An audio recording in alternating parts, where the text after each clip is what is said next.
കാണുന്ന ഭാഗം എന്ന് പറയുന്നത് ഈ കോട്ടൻ്റെ ബാക്ക് ഭാഗമാണ് കേട്ടോ. ആ ഏരിയക്കൊക്കെ ഉണ്ട്. ഇപ്പോഴും ഇതിൻ്റെ അവശിഷ്ടമായിട്ടുള്ള ഭാഗങ്ങളൊക്കെ കാണുന്നുണ്ട് കേട്ടോ. ഇതൊക്കെ ഈ അടിമകളെ പണി എടുപ്പിച്ചതാണ് എന്നാണ് കേട്ടോ ആൾക്കാരൊക്കെ ഇവിടെ നിന്ന് പറയണത്. അതേപോലെ ആ ഒരു ഏരിയക്കൊക്കെ ഉണ്ട്. അങ്ങോട്ട് പിന്നെ എൻട്രൻസ് ഉണ്ടോ എന്നുള്ളത് അവിടെ പോയി നോക്കണം. കാടാവും എന്നൊക്കെയാണ് ഇവിടെ നിന്ന് ആൾക്കാർ പറഞ്ഞത്. മലൻ്റെ മേലായിട്ട് നമുക്ക് കാണാൻ കഴിയും കോട്ടയുടെ പല ഭാഗങ്ങളും ഉണ്ട് കേട്ടോ. ഇത് അത്യാവശ്യം മെയിൻറ്റെയിൻ ചെയ്യുന്നുണ്ട്. ഫീസ് കാര്യങ്ങളൊക്കെ വെച്ചിട്ടാണ് അതിൻ്റെ മേലേക്ക് കയറൽ. നമുക്ക് എന്തായാലും പോയി എക്സ്പ്ലോർ ചെയ്യണം. ഭയങ്കര കൗതുകം കേട്ടോ. അത്രയും വലിയ മലൻ്റെ മേലുള്ള കോട്ട നിൽക്കണേ. താഴേന്ന് ഉള്ള മതിൽക്കെട്ടുകളാണ് ഈ കാണുന്നത്. ഈ ഒരു റോഡ് സൈഡിലായിട്ട് ഇതുപോലത്തെ ഒരു ക്ഷേത്രം വരുന്നുണ്ട് കേട്ടോ. അങ്ങനെ രാജാവിൻ്റെയും രാജ്ഞിയുടെയും കോട്ടയായിട്ടുള്ള മതിൽക്കെട്ടാണ് ഈ കാണുന്നത്. ഈ സൈഡിലായിട്ടാണ് രാജ്ഞിയുടെ കോട്ട വരുന്നത്. അതിന് മേലെ കാണുന്ന മലക്ക് മേലെയാണ് കേട്ടോ രാജ്ഞിയുടെ കോട്ട വരുന്നത്. അപ്പോൾ രാജാവിൻ്റെ കോട്ടനെ ചിലപ്പം നമുക്ക് ഒരു ദിവസത്തിൽ കൂടുതൽ എക്സ്പ്ലോർ ചെയ്യാണ്ടെന്നാണ് പറഞ്ഞത്. അപ്പോൾ രാജ്ഞിയുടെ കോട്ട അതേപോലെയാണ് കേട്ടോ. രാജാവിൻ്റെ കോട്ടയിലാണ് കൂടുതലായിട്ടുള്ള കൗതുകങ്ങളും കാര്യങ്ങളൊക്കെ ഉള്ളതെന്നൊക്കെയാണ് കേട്ടോ പറഞ്ഞു കേട്ടത്. ഈ മതിലൊക്കെ നോക്കുകയാണെങ്കിൽ എന്ത് ഡിസൈനായിട്ടാണ് ചെയ്തിട്ടുള്ളത്. ഈ സൈഡിലും ഇതേപോലെ തന്നെ കേട്ടോ അത്യാവശ്യം കോട്ടയുടെ ഭാഗങ്ങളൊക്കെ ഉണ്ട്. ഈ ഏരിയ കൂടെ കേട്ടോ നമുക്ക് റാണിയുടെ കോട്ടയ്ക്ക് കയറാനുള്ളത്. അതിൻ്റെ മേലെതാ കോട്ടയുടെ ഭാഗങ്ങളൊക്കെ കാണുന്നത്. സ്റ്റെപ്പുകളാണെന്ന് തോന്നുന്നുണ്ട് കേട്ടോ അങ്ങോട്ട് കയറാനുള്ളത്. ഇനി നമ്മൾ ഫസ്റ്റ് കയറാൻ പോണത് രാജാക്കോട്ടയിലേക്കാണ് കേട്ടോ. രാജാക്കോട്ടയിലേക്കുള്ള എൻട്രൻസ് ആണ് ഈ കാണുന്നത്. നമ്മൾ കടന്നുകൊണ്ടിരിക്കുകയാണ് കേട്ടോ. ഇതാണ് അവിടേക്കുള്ള എൻട്രൻസ്. മലമേലൊക്കെ കോട്ടകൾ കെട്ടി വെച്ച് കേട്ടോ കാള ഹിമാറാള്. ഏരിയക്ക് പോകുമ്പോൾ അവിടെ ഒരു അമ്പലം കാര്യങ്ങളൊക്കെ വരുന്നുണ്ട് കേട്ടോ. അവിടേക്ക് നമുക്ക് പോവാൻ തിരിച്ചു വരുമ്പോൾ. നമ്മൾ പോണ ഏരിയ എങ്ങനെയാണ് കേട്ടോ. നമ്മൾ രാജാക്കോട്ടയ്ക്ക് പോണതിന് മുന്നായിട്ട് ഇവിടെ ഇങ്ങനെ ഒരു ശിവൻ്റെ ക്ഷേത്രം വരുന്നുണ്ട്. നമ്മൾ അതിൻ്റെ ഉള്ളിൽ പോയിട്ടൊന്ന് എക്സ്പ്ലോർ ചെയ്യാം കേട്ടോ. ഒരു പാർക്ക് മാതിരിയാണ് ചെയ്തു വെച്ചിട്ടുള്ളത്. നല്ല വിശാലമായിട്ടുള്ളൊരു അമ്പലം കേട്ടോ. കയറുമ്പോൾ ഇതുപോലെ തിരിഞ്ഞ് കയറുന്ന ഒരു ഗേറ്റാണ് കേട്ടോ. ഓരോരുത്തർ ഇങ്ങനെ കയറുമ്പോൾ ഇങ്ങനെ തിരിഞ്ഞ് കയറുക. ഇതിലൊക്കെയുള്ള സെറ്റപ്പ് കാര്യങ്ങളൊക്കെ ഉണ്ട് കേട്ടോ. എന്താ അങ്ങനെ ഈ ഒരു ശിവക്ഷേത്രത്തിൽ കടന്നു കഴിഞ്ഞാൽ ഏകദേശം ഔട്ട്ലുക്ക് ഇങ്ങനെയാണ് കേട്ടോ.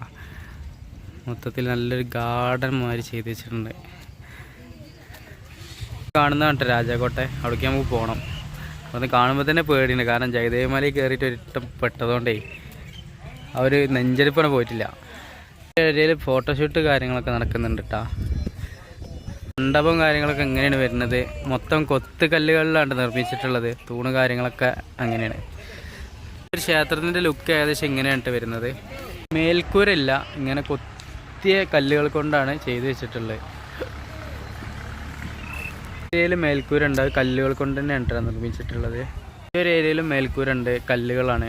അടി നല്ല മിനുസപ്പെടുത്തിയിട്ടുണ്ട്. മേൽഭാഗം അങ്ങനെ തന്നെയാണ് നിൽക്കുന്നത് തോന്നുന്നുണ്ട് കേട്ടോ. കാരണം മേൽഭാഗം കൊത്തി ക്ലിയർ ആക്കിയിട്ടില്ല. അടിഭാഗം നല്ല ഫിനിഷിങ് ആക്കിയിട്ടുണ്ട്. ഈ കല്ലിലൊക്കെ അത്രയും നൈസാക്കിയിട്ട് കൊത്തി വെച്ചിട്ടുണ്ട് കേട്ടോ. പല കലവിരുതുകളും തീർത്തിട്ടുണ്ട്. നമ്മൾ വേറൊരു കോർണറിൽ നിന്ന് നോക്കുമ്പോൾ ഇതുപോലത്തെ ഒരു ലുക്കാണ് കേട്ടോ കാണുന്നത്. ലൈറ്റിനായിട്ട് ഇവിടെ ഒരു കവാടം വരുന്നുണ്ട്. ഫ്രണ്ടേജ് ഈ ഭാഗത്ത് കാണാൻ തോന്നുന്നുണ്ട് കേട്ടോ. അവിടെ ഒരു ഗേറ്റ് കാര്യങ്ങളൊക്കെ കാണുന്നുണ്ട്. ഈ ഒരു കോർണറിൽ നിന്ന് നോക്കുമ്പോൾ ഇതുപോലത്തെ ഒരു ലുക്കാണ് കേട്ടോ കിട്ടുന്നത്. പിന്നെ എടുത്ത് പറയേണ്ടത് മൊത്തം കല്ലിലാണ് കേട്ടോ. പിന്നെ നമ്മളെ തഞ്ചാവൂർ ക്ഷേത്രത്തിലൊക്കെ കണ്ട പോലെ ഇതിന് മിനാരം ആ ഒരു ഷേപ്പിലാണ് കേട്ടോ. വേറൊരു കാര്യം, സിമെൻറ്റ് ഉപയോഗിച്ചിട്ട് തന്നെ ഇല്ല കേട്ടോ. ഫുള്ളിങ്ങനെ അട്ടിക്ക് വെച്ച് നല്ല ഫിനിഷിങ്ങിൽ കൊണ്ടുപോയിക്കണേ. ചില ഏരിയ മാത്രമേ തേച്ച് കണ്ട് വൃത്തിയാക്കിയിട്ടുള്ളൂ. ഒന്ന് നോക്കിക്കഴിഞ്ഞാൽ നമ്മളെ കോട്ടയുടെ ഭാഗം കാണാം കേട്ടോ. ഇതൊക്കെ ഓരോ ഭാഗങ്ങളാണ്. കവാടത്തിൻ്റെ ഒക്കെ ഓരോ ഏരിയകളൊക്കെ ഉണ്ട്. പാർക്കിൻ്റെ ആ ഒരു കോർണറിലായിട്ട് എന്തോ ഉണ്ട് കേട്ടോ. അങ്ങോട്ട് നമുക്ക് പോയേക്കാം. ഒരു ചെറിയ കുളം മാതിരി ഒരു രൂപം വരുന്നുണ്ട്. കുറേ മണ്ണിട്ട് തൂർന്നിട്ടുണ്ട് കേട്ടോ. കുളം തന്നെ ആയിരിക്കാനാണ് ചാൻസ്. കാരണം ഇവിടെ പടവുകളൊക്കെ കാണുന്നുണ്ട്. നമ്മൾ ഈ ഒരു ക്ഷേത്രത്തിൻ്റെ അടുത്തേക്ക് എത്തിയിട്ടുണ്ട്. കിടങ്ങുകൾക്കുള്ളിലാണ് കേട്ടോ ക്ഷേത്രം വരുന്നത്. ചുറ്റുപുറം ഇങ്ങനെ നടന്ന് കാണാം. ഈ ഒരു ക്ഷേത്രവും ഇതിൻ്റെ തൂണുകളെല്ലാം നശിച്ചു പോയിട്ടുണ്ട് കുറേയൊക്കെ. ഇവിടെ ഇങ്ങനെ ഒരു കിടങ്ങിൻ്റെ ഉള്ളിലാണ് ഈ ഒരു ക്ഷേത്രം വരുന്നത് കേട്ടോ.